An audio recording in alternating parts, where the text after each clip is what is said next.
ভীষণ নাটকীয়তার মধ্য দিয়ে পার হলো গত বেশ কয়েকটা ঘন্টা। গতকাল যখন ইরানের আমেরিকান ঘাঁটিতে আক্রমণের খবর আমরা দেখেছি, তখন প্রাথমিকভাবে আমাদের অনেকের মনে হয়েছিল নিশ্চয়ই যে যুদ্ধটাকে ছড়িয়ে পড়লো। ইরানের রিটালিয়েট করার রাইট ছিল, কারণ ইরানের মাটিতে আমেরিকা আঘাত করেছে, এটা একটা যুদ্ধের প্ররোচনা। ইরান রিটালিয়েট করবে এটা ধারণা করা হচ্ছিল, বা কতটুকু করবে। কিন্তু পরে যখন আস্তে আস্তে খবর আসতে শুরু করলো, একটা বিশেষ করে একটা ইন্টারেস্টিং নিউজ যে ইরান খুবই পরিমিত পরিমাণ আক্রমণ করেছে। শুধু সেটা না, ইরান এই আক্রমণের আগে ইনফর্ম করেছে কাতারকে, আমেরিকাকে। তার মানেটা হচ্ছে ইরান এক ধরনের সিম্বলিক অ্যাটাক করছে।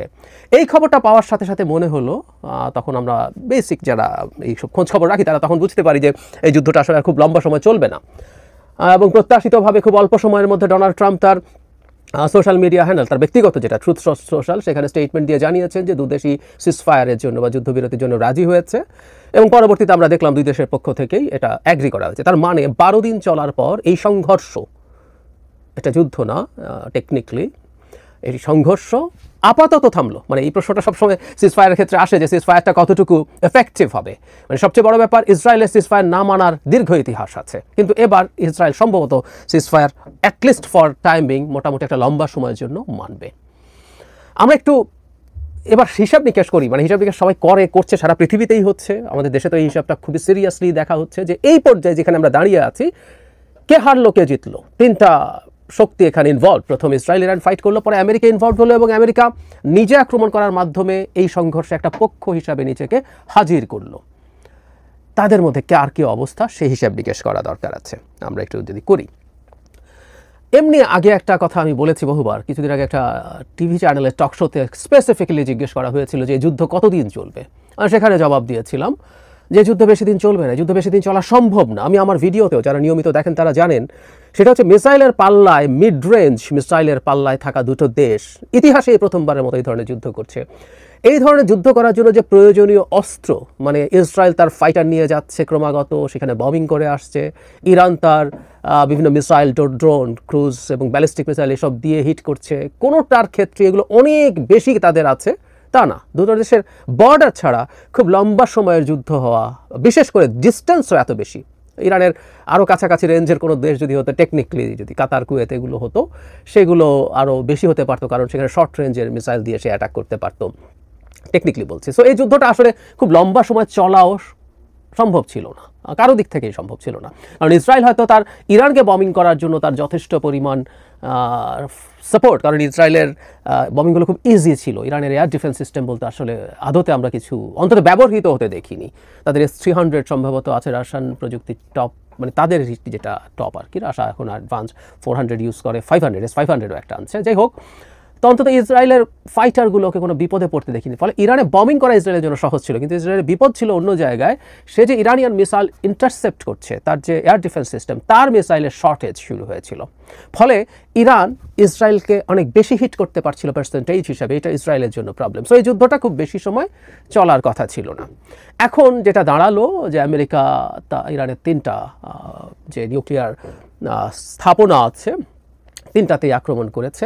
বিশেষ করে ফোর্দো নিয়ে অনেক আলোচনা হয়েছে, এবং দাবি করা হয়, আমেরিকা তার জায়গা থেকে দাবি করছে যে ফোর্দোতে তারা অনেক সাকসেস পেয়েছে, তার এই জায়গা সব কিছু ধ্বংসপ্রাপ্ত হয়েছে, নিউক্লিয়ার প্রোগ্রাম বাতিল হয়ে গেছে। খুবই সন্দেহ করার স্কোপ আছে, কারণ ওখানে রেডিয়েশন বাড়ে নাই সহ। আমরা এটুকু বলতে পারি যে এই জিনিসগুলো মানে ইরান বসে বসে রেখে দেবে এরকম হওয়ার কথা না। এমনকি এরকম নিউজও দেখেছি যে স্যাটেলাইট ইমেজ দেখিয়েছে যে কিছুদিন আগে লম্বা ট্রাকের সারি ছিল ফোর্দোর বাইরে, তারা অনেক কিছু সরিয়ে নিয়েছেন এটা বলা যায়। এবং আমি ধারণা করি ব্যক্তিগতভাবে ইরানের নিউক্লিয়ার প্রোগ্রাম খুব বেশি পেছায়নি। তার সেন্ট্রিফিউজ নিউজ না নিতে পারো, কিন্তু তার যে 400 কিলোগ্রাম মাত্র, এটা মাত্র ওজনের দিক থেকে যদি এটা অনেক কিছু, কারণ 400 কিলোগ্রাম দিয়ে 8-10টা বোমা বানিয়ে ফেলা যাবে যদি এনরিচ করা শেষ হয়, সেটা নিশ্চয়ই এত বড় ওজন না যেটা সরানো যাবে। ইরান বহু আগে এটা সরিয়ে ফেলেছে। তাহলে সর্বোচ্চ ইরানের যেটা ক্ষতি হয়ে থাকতে পারে, তার সেন্ট্রিফিউজগুলো যদি ক্ষতিগ্রস্ত হয়, যেটার মাধ্যমে ইউরেনিয়াম 235 এনরিচমেন্ট করা হয়, সেই এনরিচ করাটা হয়তো পিছিয়ে যাবে। তার বোমা তৈরির যদি ইচ্ছা থাকে সেটা খানিকটা পেছাবে, কিন্তু ম্যাসিভ ক্ষতির সম্মুখীন তারা হয়েছে তা না। কারণ ইরান তো এগুলো কিনে আনে না, ইরান তো ডোমেস্টিক নলেজ দিয়ে এগুলো করেছে। নলেজ তো বোমা মেরে শেষ করা যায় না। একের পর এক নিউক্লিয়ার সায়েন্টিস্ট হত্যা করা হলেও এখনও তাদের যথেষ্ট সাপ্লাই আছে পাইপলাইনে, যার মাধ্যমে তারা এই কাজটা করতে পারবে। কিন্তু যেহেতু আমেরিকা ইরানের মাটিতে অ্যাটাক করেছে, এটা ইরানের সরকারের জন্য একটা প্রেস্টিজের প্রশ্ন।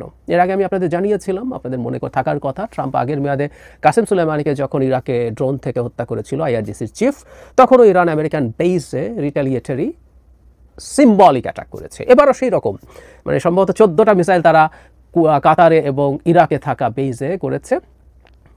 14টা বোমা যেহেতু তার মাটিতে ফেলা হয়েছে, so it was precisely measured. এবং কাতার, আমরা জেনে রাখবো, আমেরিকার সবচেয়ে বড় বেইজ মিডল ইস্টে কাতারেই আছে। সম্ভবত মোট 17টা বেইজ বা সৈন্য উপস্থিতি আছে, এর মধ্যে কাতার একটাই সবচেয়ে বড়। এবং এখানে এয়ার ডিফেন্স সিস্টেমও টপ নচ। আমেরিকা যে দুটো এয়ার ডিফেন্স সিস্টেম দিয়ে হাই এবং লোয়ার আকাশে তারা করে, সবগুলো এখানে ছিল। থার্ড এবং প্যাট্রিয়ট, এগুলো দিয়ে তারা ইন্টারসেপ্ট করেছে বলে বলছে, যেগুলো জরুরি না। ইরান আসলে নিজে খুব বেশি স্ট্র্যাটেজিক টার্গেট করেনি, হিট করতে চায়নি। করতে চাইলে অনেক কিছুই করতে পারতো, ইরান অলরেডি সক্ষমতা দেখিয়েছে। আবার আমেরিকাকে জানানোর মাধ্যমে সে এটা বুঝিয়ে দিয়েছে, আমি আসলে আর এসকালেট করতে চাই না, আমি হালকা কিছু, আমার ডোমেস্টিক অডিয়েন্স আছে, লোকজন আছে, তাকে দেখাতে হবে, আমি সিম্বলিকলি চাই। তার মানে কথাটা এরকম আমরা বলতে পারি, এই পয়েন্টে এসে তিনজন মানে এখানে 3 দেশের কথা বলছি, ইসরায়েল, ইরান এবং আমেরিকা, সবাই সংঘর্ষটা শেষ করতে চেয়েছে। ট্রাম্পের যে স্টেটমেন্ট, সেই স্টেটমেন্টের শেষ অংশটা আমার কাছে খুবই ইন্টারেস্টিং লেগেছে। তিনি একটা জায়গায় বলছেন যে যুদ্ধটা অনেক দিন যেতে পারতো, এটা মিডল ইস্ট সহ সব কিছু শেষ করে দিতে পারতো। তারপরের বাক্যটা, god bless Israel, god bless Iran, god bless the middle east, god bless the United states of America and god bless the world. মানে ইরানকেও এর মধ্যে অন্তর্ভুক্ত করেছেন ডোনাল্ড ট্রাম্প। ইন্টারেস্টিং। আচ্ছা, এখন হার জিতের খানিকটা হিসাব। এইসব আসলে একটা যুদ্ধ আসলে এইখানেই শেষ হয়ে যায়নি। আমি মনে করি ইরানের সাথে সংঘর্ষ সামনে খুব বড় স্কেলে ফিরে আসতে যাচ্ছে। কিন্তু এই মুহূর্তে কি হয়েছে, ট্রাম্প তার ডিল মেক করতে পারেন, সেটা উনি আবার দেখালেন। ট্রাম্পের একটা বিরাট এক অর্থে বিজয় হয়েছে। ট্রাম্প তার মোটা দাগে সবকুল রক্ষা করতে পেরেছেন। তিনি তার উপরে যে জায়নিস্ট লবি আছে, তার উপরে যে রাইটিস্টরা আছে তার দলে, সারা পৃথিবীর ইহুদি জনসংখ্যার মধ্যে একটা বড় অংশের চাপ ছিল যেন ইরানের এই নিউক্লিয়ার ওয়েপনের ক্ষেত্রে আমেরিকা সরাসরি পার্টিসিপেট করে। সো তিনি সেটা করলেন। সেটা করার ফলে তার লাভ হলো যে তিনি ওদের চাপ থেকে বেরিয়ে আসতে পারেন। তিনি আফটারঅল একজন রাইটিস্ট মানুষ। আবার তিনি যুদ্ধ ছড়াতে দিতে চান না, তিনি যুদ্ধ করবেন না, এইরকম একটা ইমেজ তিনি নিজের জন্য তৈরি করেছেন। তিনি তার প্রথম থেকেই ক্যাম্পেইনের ক্ষেত্রে এই কাজটা সবসময় করার চেষ্টা করেছেন। সাম্প্রতিক সময় রাশিয়া ইউক্রেন নিয়ে খুব একটা সফল হননি, কিন্তু তিনি বারবার বলতেন তিনি আসলে 24 ঘন্টার মধ্যে যুদ্ধ বন্ধ করতে পারবেন। সো শেষ পর্যন্ত এই যুদ্ধটা উনি বন্ধ করেছেন। এবং এটা একমাত্র না, কিছুদিন আগে ভারত পাকিস্তান যখন পরস্পরের বিরুদ্ধে সংঘর্ষে লিপ্ত হয়, তখনও তিনি ডিল মেকার ছিলেন। তিনি চাপ দিয়ে এই দুটো দেশকে যুদ্ধ বন্ধ করাতে পেরেছেন। এখানেও যখন এটা হয়েছে, এটা একটা বড় সাফল্য ট্রাম্পের, এটা বলতে হবে, সত্যিই বলতে হবে। নাম্বার 2 হচ্ছে ইসরায়েলের কী অবস্থা আর ইরানের কী অবস্থা। আমি মনে করি ফর দ্য টাইম বিং তুলনামূলকভাবে বেশ ক্ষতিগ্রস্ত হয়েছে ইসরায়েল। ইসরায়েলের কিছু সাফল্য আছে। সে আমেরিকাকে এখানে আনতে চেয়েছিল, এই যুদ্ধের পার্ট করতে চেয়েছিল, সংঘর্ষের পার্ট করতে চেয়েছিল, সে খানিকটা পেরেছে। সেই কারণে তার মনে হতে পারে যে সে এটা হয়েছে। কিন্তু ইসরায়েলের ব্যর্থতা আমি বলবো যেটা, সেটা হচ্ছে ইরান শেয়ানে যুদ্ধ করেছে। ইরানের ক্ষয়ক্ষতি বেশি হয়েছে, কোনো সন্দেহ নাই ইসরায়েলের তুলনায়। কিন্তু ইরান এতটুকু জবাব দিতে পারবে ইসরায়েলের লোকজন খুব প্রস্তুত ছিল না। এবং ইসরায়েলের লোকজনের যে ফিলিং অফ সিকিউরিটি ছিল, যে তাদের Tel Aviv is so fortified, এটা 3 স্তরের এয়ার ডিফেন্স সিস্টেম দিয়ে এমনভাবে এটার নিরাপত্তা নিশ্চিত করা হয়েছে যে কেউ এটাকে পেনিট্রেট অলমোস্ট করতে পারবে না, সেই পারসেপশন ভালোভাবেই ভেঙে গেছে। এটা ইসরায়েলিদের জন্য এবং লং টার্মে বা মিড টার্মেও নেতানিয়াহুর জন্য খুবই ক্ষতিকর হলো। নাম্বার 2, নেতানিয়াহু তো প্রকাশ্যে ঘোষণা করেছেন আসলে তিনি ইরানের রেজিম চেঞ্জ চান। একটা তো নিউক্লিয়ার যে প্রযুক্তি সেটা ধ্বংস করার কথা বলেছেন, এটা নিয়ে একটু মুখ রক্ষা করতে চাইলে পারতে পারেন গায়ের জোরে। তার আক্রমণে কিছু হয়নি। আমেরিকার GBU-57 দিয়ে যে অ্যাটাক করা হয়েছে, সেই বাংকার ব্লাস্টার বম্ব দিয়ে, সে বলতে পারে হ্যাঁ ওটা হয়েছে। কিন্তু নেতানিয়াহু প্রকাশ্যে রেজিম চেঞ্জের আলাপ তুলেছেন। আমি আসলে ব্যক্তিগতভাবে বিশ্বাস করি এই আক্রমণের উদ্দেশ্য ছিল রেজিম চেঞ্জ করা।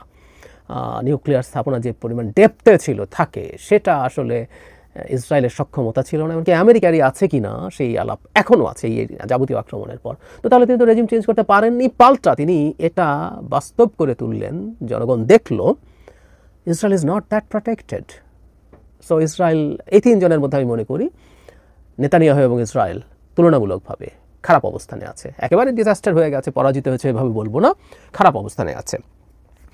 ইরান বেশ ভালো অবস্থানে আছে, সারপ্রাইজিংলি বেশ ভালো অবস্থানে আছে ফর দ্য টাইমিং। এই কথাটা বলতে হবে। আমি রাদার ভবিষ্যতে ইরানের জন্য ঝুঁকি তৈরি হয়েছে বলে মনে করি। কেন, সেটা একটু পরে আসছি। ইরান যেভাবে ইসরায়েলকে জবাব দিয়েছে এবং যেভাবে ইসরায়েলের air defence, legendary air defence system হিসাবে পরিচিত, এটাকে ভেঙে বিভিন্ন জায়গায় হিট করতে পেরেছে। ইসরায়েলের প্রস্তুতির কারণে হতাহত বেশি হয়নি, কিন্তু ধ্বংস বহু ক্ষেত্রে ভালো ধ্বংস তারা চালাতে পেরেছে, তেল আভিভ, হাইফা, আরও কয়েকটা শহরে। এবং যে ছবি আমাদের সামনে এসছে, যে ছবি গাজায় দেখা যেত, যে ছবি সিরিয়ার আলেপ্পোতে দেখা গেছে, এই ধরনের কোনো জোন এরকম পরিণত করতে পেরেছে। এবং এর চাইতে বড় সাফল্য আমি মনে করি সেটা হচ্ছে রেজিমকে ক্ষমতা থেকে নামানোর যে চেষ্টা ছিল সেটা উল্টো ব্যাকফায়ার করেছে। এটা ফ্যাক্ট, ইরানের সোসাইটি অত্যন্ত ডিভাইডেড। আমি অনেকবার বলেছি, একটা অথরিটেরিয়ান রেজিম ক্ষমতায় চেপে বসে থাকা এবং বিশেষ করে স্যাংশনের কারণে জনগণের নাভিশ্বাস উঠে যাওয়া একটা সমাজে মানুষ সিচুয়েশন পেলে সরকারের বিরুদ্ধে দাঁড়াতে পারে। মাসা আমিনীর মাথায় হিজাব থাকা না থাকা নিয়ে ইরানে কী রকম আপরাইজিং হয়েছিল আমাদের মনে আছে নিশ্চয়ই। এই পরিস্থিতিতে সেটা হতে পারত বলে মনে করেছিল তারা, কিন্তু না, উল্টো জনগণের মধ্যে সলিডারিটি বেড়েছে। যারা তার বিরোধী তারাও অনেকে ইরানের সরকারের পাশে দাঁড়িয়েছে, কারণ ইসরায়েল যখন ইরানের মাটিতে আক্রমণ করে, আমেরিকা যখন করে, সেটা দিনের শেষে তার জন্য তাদের অনেকের ইগোতে হার্ট করেছে। সুতরাং ইরান ইজ ফাইন, এবং ইরান আমেরিকার আক্রমণটাও মুখ বুঝে সহ্য না করে সিম্বলিক হলেও সে একটা অ্যাটাক করেছে, এবং ইরান আমেরিকাকে কনভিন্স করতে পেরেছে ইরানের এই সিম্বলিক অ্যাটাকের পর আমেরিকা আর এসকালেট করবে না। এটাও খুবই ইন্টারেস্টিং এবং ইম্পর্টেন্ট।